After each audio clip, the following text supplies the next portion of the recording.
Hallo Leute! Als Deutschlehrerin und jemand, der Deutsch damals im Iran fast selbstständig gelernt hat, werde ich oft gefragt, warum ich mich vor ungefähr 12 Jahren überhaupt für die deutsche Sprache entschieden habe, weil ich nicht vorhatte, nach Deutschland auszuwandern.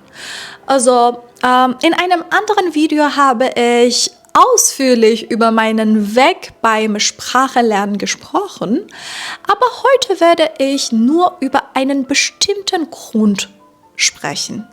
Und ich weiß, dass diese Meinung vielleicht unpopulär ist, ja, an unpopular opinion.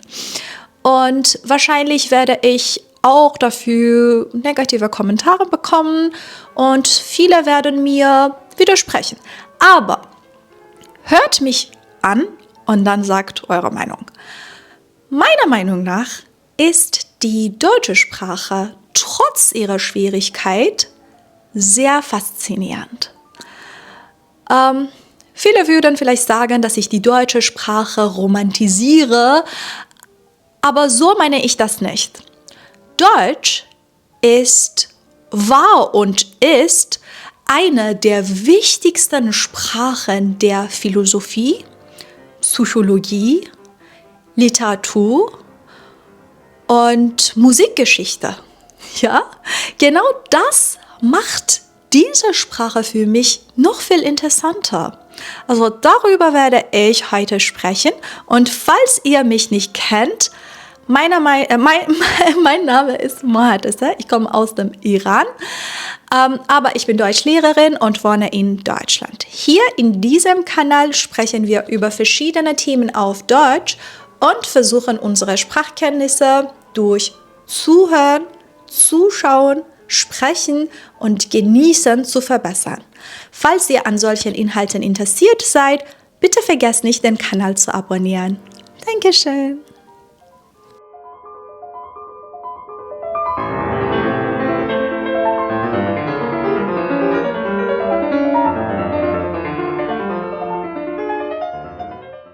Also, als ich angefangen habe, Deutsch zu lernen, hatte ich gerade begonnen, mich für die Ideen und Theorien von Friedrich Nietzsche, Friedrich Hegel, Sigmund Freud und so weiter zu interessieren. Damals hatte ich das Gefühl, wenn ich eines Tages ihre Bücher im Original lesen könnte, würde für mich ein großer Traum wahr werden. Heute habe ich viele dieser Ideen auf Englisch gelesen und dieses Ziel ist nicht mehr so wichtig für mich wie früher. Trotzdem habe ich immer noch großen Respekt vor der deutschen Sprache, weil durch sie einige der wichtigsten Ideen der Philosophie, Psychologie, Literatur und Musik der Welt vermittelt wurden. Ja? Also lasst mich euch das mit ein paar Beispielen genau erklären. In der Philosophie waren unglaublich viele der bekanntesten Denker deutschsprachig. Zum Beispiel Immanuel Kant, Friedrich Hegel, Friedrich Nietzsche, Martin Heidegger oder Karl Marx. Also deshalb wurden viele wichtige philosophische Ideen zuerst auf Deutsch formuliert und erklärt. Und genau das finde ich so faszinierend. Zum Beispiel Weltanschauung, also die Art, wie ein Mensch oder sogar eine ganze Gesellschaft die Welt sieht. Weltanschauung, sehr schön, ne? Oder Zeitgeist. Diesen Begriff haben wir an der Uni gelernt. Der geistige und kulturelle Charakter einer bestimmten Epoche. Dann natürlich Übermensch von Nietzsche, also die Idee eines Menschen, der über alte Werte hinausgeht und seine eigenen Werte erschafft. Oder Dasein bei Heidegger, dieses sehr philosophische Konzept von menschlichen Sein in der Welt. Also deshalb hilft Deutsch enorm, wenn man europäische Philosophie wirklich tief verstehen möchte. Übersetzungen können zwar den Inhalt übertragen, aber oft nicht alle Feinheiten der deutschen Sprache. Aber nicht nur in der Philosophie spielt Deutsch eine große Rolle, aber auch in der klassischen Musik. Also viele der größten Komponisten Europas waren deutschsprachig. Johannes Sebastian Bach, Ludwig van Beethoven, Wolfgang Amadeus Mozart, Franz Schubert, Johannes Brahms, Richard Wagner und Gustav Mahler. Sehr wichtige Namen. Also selbst wenn die Musik manchmal keine Worte hat, wurden also viele Opern, Liedtexte, Briefe, Kritiken und musikalische Konzepte auf Deutsch geschrieben. Also zum Beispiel gibt es im Deutschen ein ganz berühmtes, wie kann ich sagen, musikalisches Genre, das Lied. Also das Lied. Damit meint man das deutsche Kunstlied, zum Beispiel die Werke von Schubert. Wenn man also sagt, Deutsch sei eine Sprache der Philosophie und der klassischen Musik, dann bedeutet das, dass viele wichtige kulturelle Ideen Europas durch die deutsche Sprache geprägt wurden. Ja? Und bis heute kann Deutsch einem einen viel tieferen Zugang zu diesen Werken geben. Und jetzt werden wir auch über Psychologie sprechen. Also dafür interessiere ich mich sehr.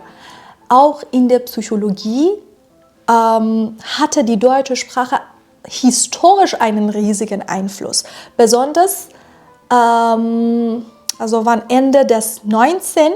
und Anfang des 20. Jahrhunderts. Ja?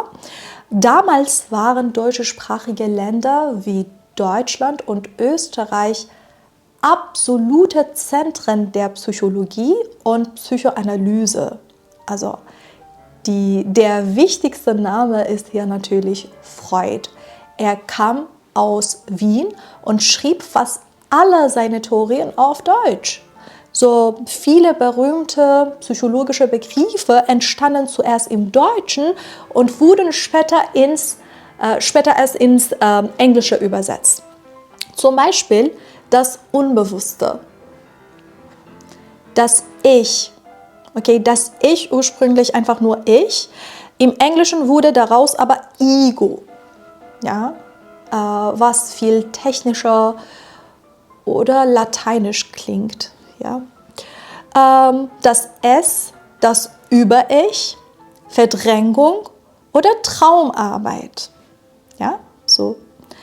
Nach Freud gab es noch viele andere wichtige deutschsprachige Psychologen und Denker, zum Beispiel Carl Jung, Alfred Adler, kam aus Wien, ich denke, ja. Kam aus Österreich, ich denke, ja. Viktor Frankl, Erich Fromm und Wilhelm Wundt, den viele sogar als Vater der modernen wissenschaftlichen Psychologie bezeichnen.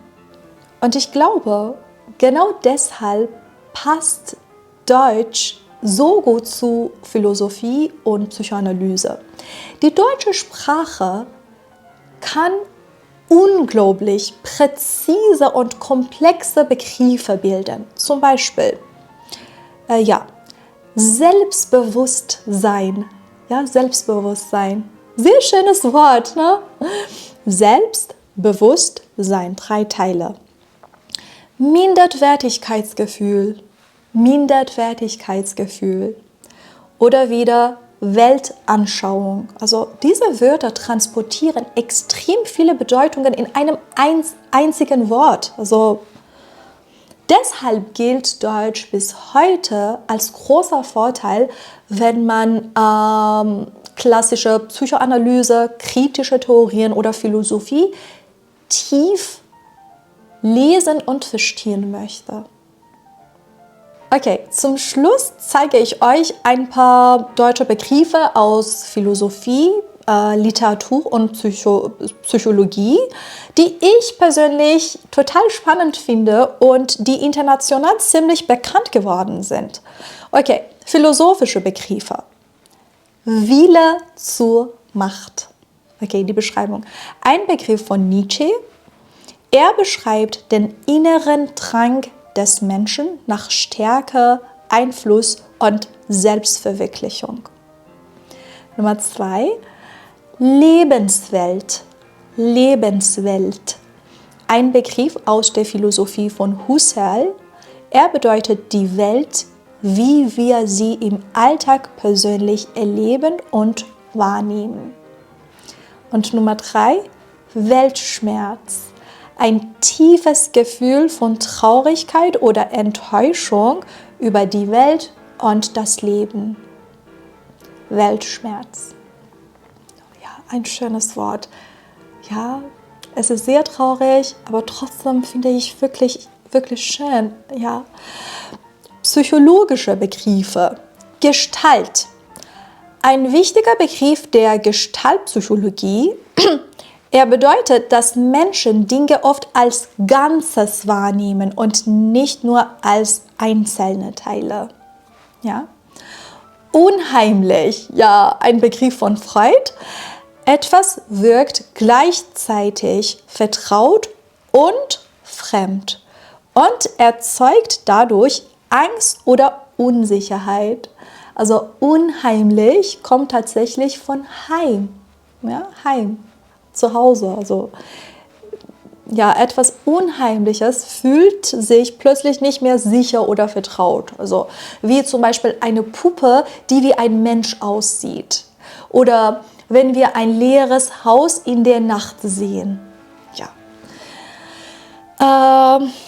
Nummer 2, Schadenfreude. Ja, darüber haben wir eigentlich in einem anderen Video auch gesprochen. Das heißt, Freude über das Unglück anderer Menschen. Das klingt vielleicht etwa böse, aber ich glaube, fast jeder Mensch hat dieses Gefühl schon einmal im Leben erlebt. Ja, Schadenfreude, zum Beispiel jemand rutscht aus und andere müssen lachen.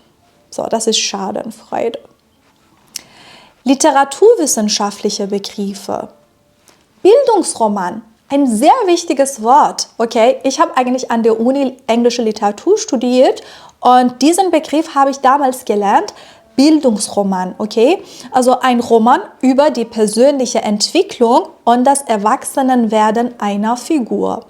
Zum Beispiel Der Fänger im Roggen von Salinger, Jane Eyre von Charlotte Bronte, Demian von Hermann Hesse. Also viele dieser deutschen Wörter wurden international übernommen, weil ihre Bedeutung sehr tief und zu schwer zu übersetzen ist.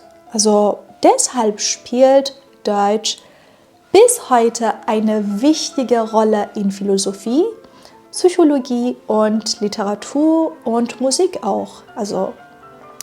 Und okay, also jetzt würde ich wissen, was eure Meinung ist. Schreibt es bitte in die Kommentare. Ich freue mich darauf, eure Kommentare zu lesen und zu wissen, was ihr denkt. Falls euch dieses Video gefallen hat, bitte vergesst nicht, den Kanal zu abonnieren und das Video zu liken. Und tschüss!